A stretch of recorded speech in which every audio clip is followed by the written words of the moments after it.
Yeah, so that's considered tacit consent, even if you didn't say like, yes, you can search my bag, you handed it to me.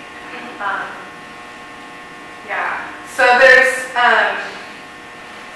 3 levels of interaction with police. The first is casual questioning, which is like if an officer comes up to you on the street and just starts asking you questions. Hi, how are you? How's your day? Like seemingly benign questions.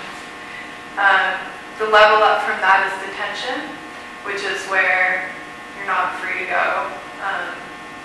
And that requires a reasonable suspicion that you've done something. So, like, if you're coming from, like, an area where there's a lot of crime or something that's just happened, or you're coming from a protest, that's reasonable suspicion to detain you and question you. Can they search your bags because of that? Is that the probable cause to search your bags? We'll get there in a second. Okay.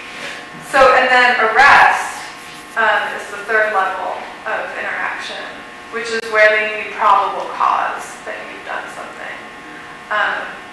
And arrest is the only situation in which they have legal permission to search you and your bag. Right?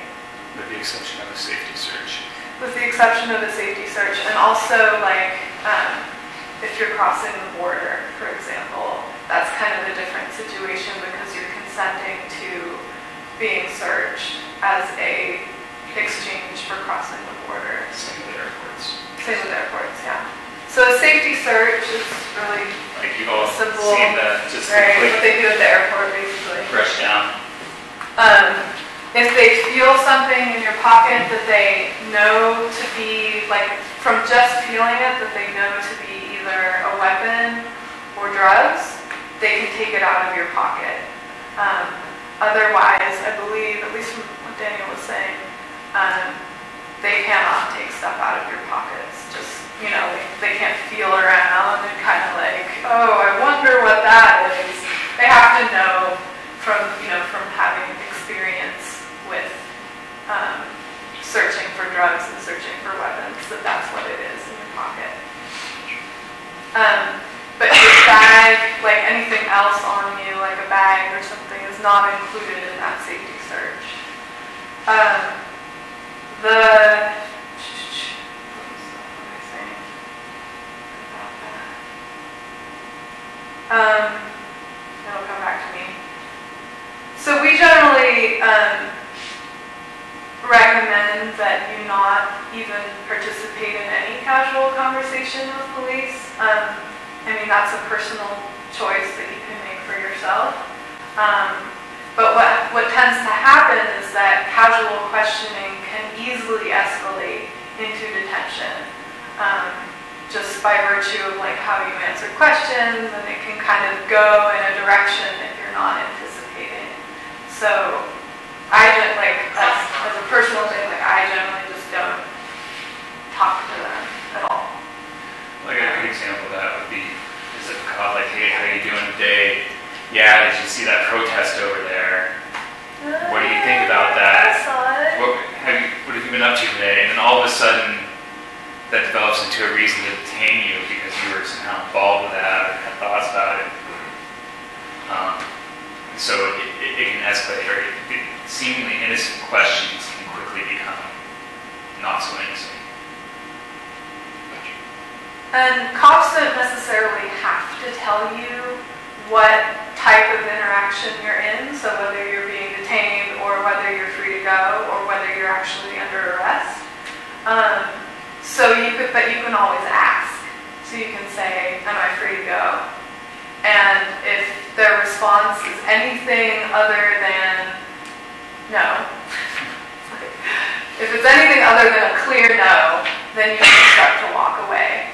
And if you are in detention, they will make it very clear very quickly that they don't want you to go anywhere. But just them saying, hey, I just want to ask you a few more questions. Right. Come back here. It has to be clear no. It has to be a clear no. Like they'll let you know real quick whether that's okay or not. Yeah, they can try all sorts of stuff like, as an officer of the law, like you need to answer these, like all sorts of stuff that's kind kind of ambiguous. Any questions so far? So do they need a reason? What kind of reason do they need to kind of detain you? They need Just do say no, do they need a reason? reasonable suspicion. Yeah, which is defined how exactly? Reasonable suspicion is kind of defined as they just have to have a vague idea that you were in the possibility that you were involved with something illegal or that you may be participating in something illegal. But that's up to them to decide. Yeah. Right. So the fact that say there was like a robbery and they can stop anybody within a reasonable radius around that robbery and question them and detain them for those purposes. Or say that you might have matched the description of somebody who had been committing crimes in the area. That's enough to detain you. I mean, so it's a pretty broad definition. Yeah. So a lot of this stuff is like sort of up to the officer's discretion, which is like, it is a very nebulous thing. It's based on their experiences and their biases and their prejudices and all that kind of stuff. So if you ask if you're being detained and they say yes, then you can always say the magic words, which is one of the big lessons for today. I am going to remain silent. I want to see a lawyer. So can we all say it a few times? I'm going to remain silent. I want to see a lawyer. Again. I'm going to remain silent. I want to see a lawyer. So those may seem like really kind of like a rigid way of saying that, you know, like a formal way of speaking, and it is because it's legal language.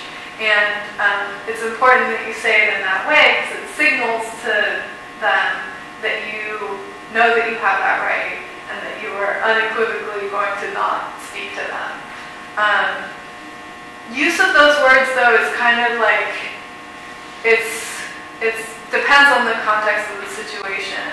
Because if you say that really early, you know, like if the officer asks you, how are you doing? And you say, I'm going to remain silent, I want to talk to a lawyer, then that's like totally suspicious and Then they may detain you. it'll escalate the situation. So you have to kind of feel out where you're at and use it at your own discretion.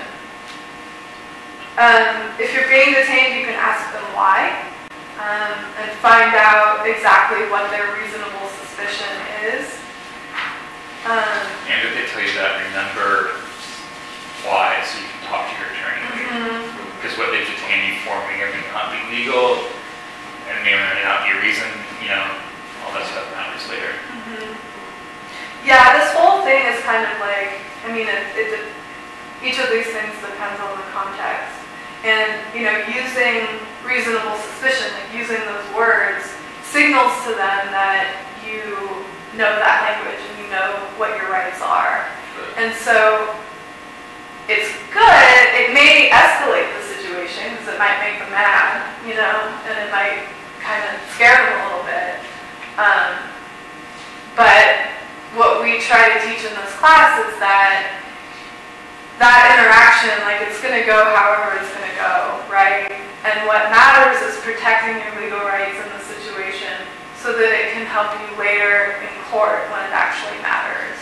So even if it escalates the situation and it makes them mad and like it sucks for a while, you've protected yourself. Yeah, very little of this stuff will actually de-escalate the situation. A lot of separation will not de-escalate things. It may in fact escalate it to a higher level. But remember, it's designed to protect you later. You know, as it goes to court, as things kind of go down the road, you know, it may suck in the present.